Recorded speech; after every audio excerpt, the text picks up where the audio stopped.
Sexta-feira da Paixão do Senhor, Tríduo Pascal. Em nome do Pai, do Filho e do Espírito Santo. Amém.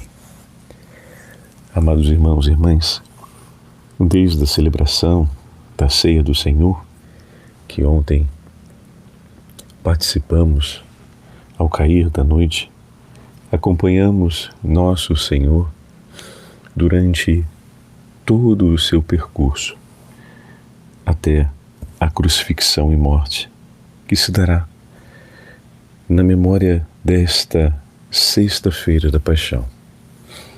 Durante o inteiro dia de hoje, vivemos um tempo de profunda oração, vigília, abstinência e jejum, acompanhando nosso Salvador, que tomou a decisão de amar-nos até o fim. O Pai que entregou tudo em suas mãos. Jesus se levanta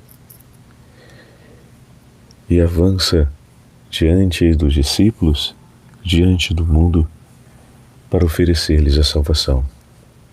Ele tem todo o poder em suas mãos,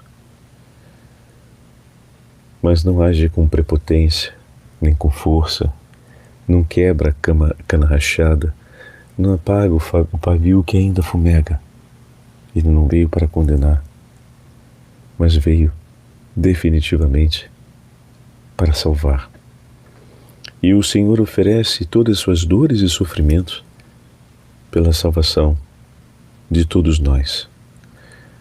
Aqueles que ainda relutam, como Pedro, para aceitar a vontade de Deus em primeiro lugar em suas vidas, até aqueles que ainda sentem medo de seguir Jesus, como Nicodemos e José de Arimateia, que veremos hoje na celebração da Paixão do Senhor, que farão um passo à frente diante de todo o sinédrio, diante dos judeus e dos romanos, até Judas, que havia se perdido em franca e verdadeira inimizade contra o Senhor. Por ele, pela sua conversão, o Senhor também oferece o seu sacrifício, e o oferece por todos aqueles que o acompanharam desde o início e que o acompanharam sem jamais o abandonar, como sua Santíssima Mãe. Por todos ele oferece um sacrifício de reconciliação. Por todos ele oferece sua própria vida. Por todos ele oferece tudo o que o Pai lhe entregou. E através da obediência e da completa humildade, irá salvar a inteira criação. Quando meditamos sobre a paixão do Senhor,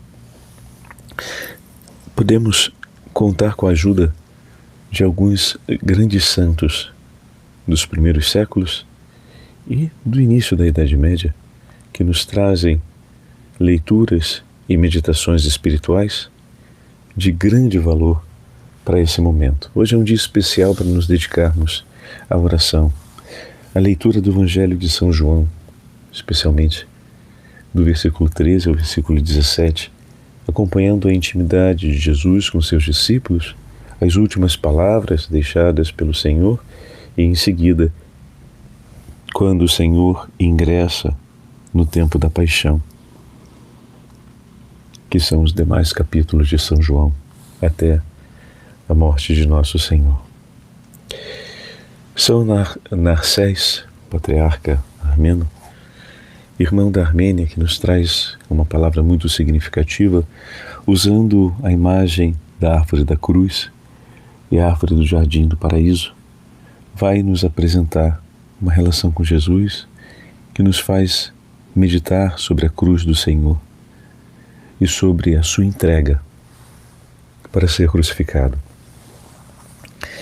Escreve São Narcés: ao contrário da árvore que gerou a morte, plantada no meio do paraíso, tu levastes aos ombros, ó meu Senhor, o madeiro da cruz e carregaste-o até o lugar do Gólgota. Conforta a minha alma caída e dilacerada no pecado, sob carga tão pesada, ver o seu gesto de amor e de compaixão. Conforta, graças ao jugo suave e ao fardo leve da cruz que o Senhor mesmo me propôs. Recordá-los ao ver-te carregá-la traz ao meu coração esperança e paz. Na sexta-feira, às 3h, o dia, como nos fala a tradição, que o nosso primeiro pai, o primeiro homem, foi seduzido e levado ao pecado, tu, Senhor, fostes pregado na cruz, ao mesmo tempo que o malfeitor e o ladrão, que foram também pregados ao seu lado. Tuas mãos, ó meu bom Jesus, que haviam criado a terra, estendeste sobre a cruz, ao contrário das mãos levianas de Adão e de Eva, estendidas para a árvore da qual foram colher a morte. Tu estendeste sobre o madeiro da morte a mão que nos trouxe o fruto de vida. A mim, pecador como eles, e até muito mais do que eles, eu devo dizer, tu me perdoas, Senhor. Os delitos que já cometi, como já lhes perdoastes na região de onde foi banida toda a esperança, agora sou eu que espero, na esperança do olhar de vossa cruz, o perdão de meus pecados, que me arranque do lugar da sombra da morte e me traga para junto de si. Com a tua subida à cruz, apagaste, Senhor, toda a transgressão humana, e ao inimigo de nossa natureza, nela cravastes para sempre a condenação eterna. Fortalece-me, Senhor, sob a proteção desse santo sinal, a vossa cruz bendita, sempre vencedor. E mal ela apareça no Oriente e suba diante de nós, ilumine com a sua luz meu coração e todas as coisas, ó cruz bendita do meu Senhor, banhada por seu sangue precioso, que me trouxe a vida, que purificou os pecados escarlates, deixando-me novamente branco como a neve. Ao ladrão que estava à tua direita, abristes, ó meu Senhor, as portas do paraíso. Assim te lembres de mim, eu te peço, quando vieres na realeza de teu Pai e encontrar-me em sua presença. Assim eu espero e peço, como ele pediu diante de ti, recorda-te de mim, ó meu Senhor, olhando-te crucificado. Arrependeu-se de seus pecados e pediu a misericórdia de suas lembranças. Ao olhar para sua cruz, Senhor, que eu hoje tenha coragem de pedir ainda mais, perdoa-me, Senhor, e chama-me para junto de si. Assim, eu próprio possa um dia ouvir proclamar dos teus lábios, ó justo juiz, que no dia da glória se levantará diante de nós. Hoje mesmo estarás comigo, filho meu, no jardim que um dia fostes criado para ti, tua primeira pátria, e lá tomaremos a refeição. As palavras são lindíssimas de São Narcés, falando sobre a cruz do Senhor e meditando a dignidade da cruz. Hoje a Liturgia das Horas também nos reserva uma palavra que, além de nos trazer a meditação sobre a cruz, e essa meditação de São Narcés eu trouxe para vocês, para que a gente prepare a nossa ida diante da cruz do Senhor para venerar a cruz de Cristo e fazer o beijo à cruz do Senhor durante a celebração da tarde. Agora trago para vocês uma última meditação, essa de São João Crisóstomo, bispo. Estamos no século IV e ele fala sobre as catequeses a respeito do poder do sangue de Cristo. Hoje, o Senhor está derramando o seu preciosíssimo sangue. Todo ele, assim como ele esvaziou as jarras para limpar os pés dos apóstolos, para purificá-los, esse era o gesto cumprido na noite de quinta-feira, agora, como ânfora de Deus, ânfora do Pai, ele se esvazia, derramando completamente seu sangue. Esvaziou-se de si mesmo, como vai dizer São Paulo, mas agora de maneira única, de maneira singular, esvazia todo o seu sangue, derramando para salvar o mundo inteiro de seus pecados. Escreve São João Crisóstomo: queres conhecer o poder do sangue de Cristo, derramado para purificar-nos e para livrar o mundo inteiro do pecado? Voltemos às figuras que profetizaram esta oferta e recordemos a narrativa do Antigo Testamento que nos diz: imolai, assim escreveu Moisés, um cordeiro de 1 ano e marcai as portas com o seu sangue. Que dizes aqui, Moisés, ao povo de Israel, no livro do Êxodo? O sangue de um cordeiro tem poder para libertar o homem dotado de razão? É claro que não, meus irmãos.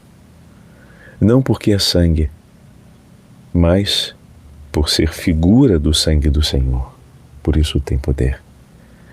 Se agora o inimigo, ao invés do sangue simbólico aspergido nas portas de um cordeiro simples, animal, imolado, vir brilhar nos lábios dos cristãos, nos lábios dos fiéis, porta do templo dedicado a Cristo, o sangue verdadeiro do Senhor glorioso, fugirá ainda mais para longe. Queres compreender mais profundamente o poder desse sangue? Eu lhe conto. Repara de onde começou a correr esse sangue bendito e de que fonte ele brotou para nós. Ele começou a brotar da própria cruz e a sua origem foi o lado do Senhor. Estando Jesus já morto e ainda pregado na cruz, diz-nos o evangelista, um soldado aproximou-se, feriu-lhe o lado com uma lança e imediatamente saiu água e sangue. A água como símbolo do batismo, o sangue como símbolo da Eucaristia. Da cruz do Senhor e do seu lado aberto jorrou o sangue que foi derramado sobre nós, que recebemos a cada Santa Eucaristia. O soldado, transpassando-lhe o lado, abriu uma brecha na parede do Templo Santo. E eu e você, recordando um enorme tesouro, alegramo-nos por termos achado riquezas extraordinárias ao olharmos a fenda sobre aquela parede santa. Assim aconteceu com este cordeiro. Os judeus, lá atrás, no Êxodo, mataram um cordeiro. Mas eu e vocês, nós recebemos o fruto desse sacrifício. De seu lado, escreveu-nos João, no Evangelho de hoje, saiu sangue e água. Não quero aqui, querido irmão, ouvinte, que trates com superficialidade o segredo de tão grande mistério que o Evangelho nos apresenta. Falta-me ainda explicar-te outro significado místico e profundo. Preste atenção nele. Disse que esta água e este sangue são símbolos do batismo e da Eucaristia. Foi destes sacramentos que nasceu a Santa Igreja, pelo banho da regeneração, da água, e pela renovação do Espírito Santo, isto é, pelo batismo, e pela Eucaristia, que brotaram do lado de Cristo. pois Cristo formou a igreja do seu lado transpassado. Assim como do lado de Adão foi formada Eva, sua esposa. Adão, no sono, teve o seu lado aberto, e dele Deus constituiu Eva. No sono da morte, Jesus teve o seu lado aberto, e dele irá constituir a igreja. Por esta razão, a Sagrada Escritura, falando do primeiro homem, vai usar a expressão no livro do Gênesis, osso dos meus ossos e carne da minha carne, que São Paulo refere aludindo ao lado de Cristo. Pois assim como Deus formou a mulher do lado do homem, também Cristo de seu lado nos deu a água e o sangue para que surgisse a sua amada esposa, a igreja. E assim como Deus abriu o lado de Adão enquanto ele dormia, também Cristo nos deu a água e o sangue durante o sono de sua morte. Veja, caro irmão, como Cristo se uniu à sua amada esposa. Vede com que alimento Ele nos sacia. Do mesmo alimento nos faz nascer e também nos nutre. Assim como a mulher, impulsionada pelo amor natural, alimenta com o próprio leite e também o próprio sangue o filho a quem deu a luz, também Cristo alimenta sempre com o seu sangue aqueles a quem deu um novo nascimento pelo batismo, como filhos da igreja, como igreja de Cristo, seu corpo místico que somos. Então, com essas palavras de São João Crisóstomo, nós completamos a nossa meditação para olharmos o penhor e o mistério do grande tesouro que nos trouxe Jesus através do seu sacrifício. E com São Narciso podemos meditar juntamente com esse texto de São João Crisóstomo a beleza da cruz de nosso Senhor e o significado precioso de tão grande dom sobre a nossa vida e sobre a nossa história. Que Deus abençoe a todos e que nesta Sexta-feira Santa possamos intimamente unir-nos ao Senhor em suas dores e sacrifícios, para que Ele, perdoando os nossos pecados, renove a nossa vida e restaure tudo em nós, perdoando-nos os pecados e dando-nos de novo a plenitude da vida no Espírito. Alimenta-nos, Senhor, com o seu dom precioso, com o seu amor, pois nós esperamos em vós. Amém. O Senhor esteja convosco, Ele está no meio de nós. Desça sobre todos vós a bênção do Senhor Onipotente, Pai, Filho e Espírito Santo.